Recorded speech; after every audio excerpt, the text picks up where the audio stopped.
চাকরি করতে আসছি এখানে ক্ষমা চাওয়ার কিছু নয়, ক্ষমা করার কিছু। ঠিক আছে, কাজ করতে গেলে এগুলো হবে, এগুলো না হলে তাহলে আমরা কি করতে পারবো? জাস্ট একটা জিনিস আমি বলতে চাচ্ছি, এটা হচ্ছে যে আমি যখন জয়েন করি এখানে 6 লাইন ছিল, বাট হয়তো আর 1 মাস থাকলেও বাকি হয়ে যেত, 30 লাইন হয়ে যেত, বাট কপালে নাই।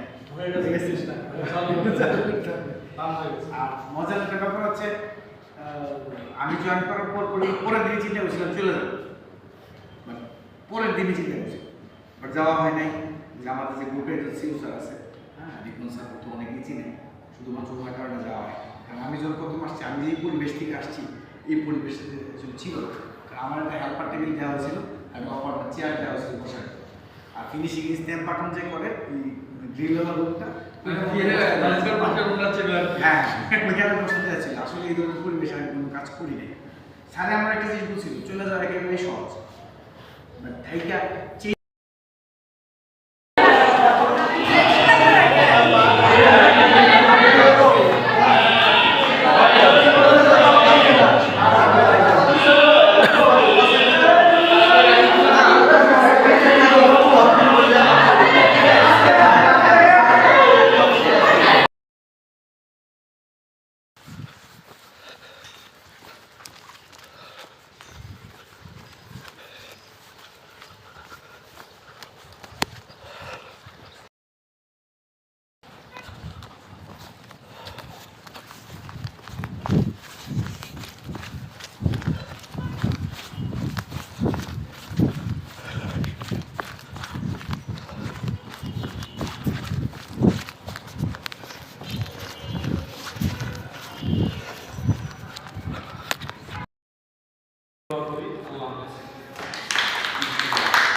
আসসালামু আলাইকুম।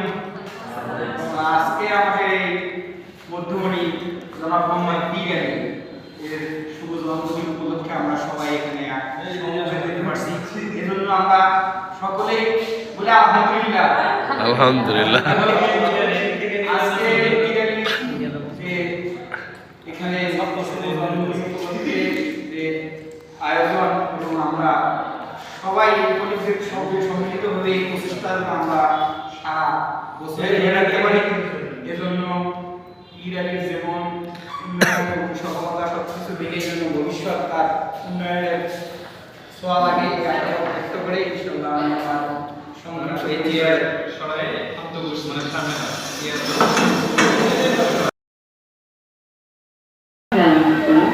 যারা ব্যবহার করে তারা নিতে পেশা কাজ করে।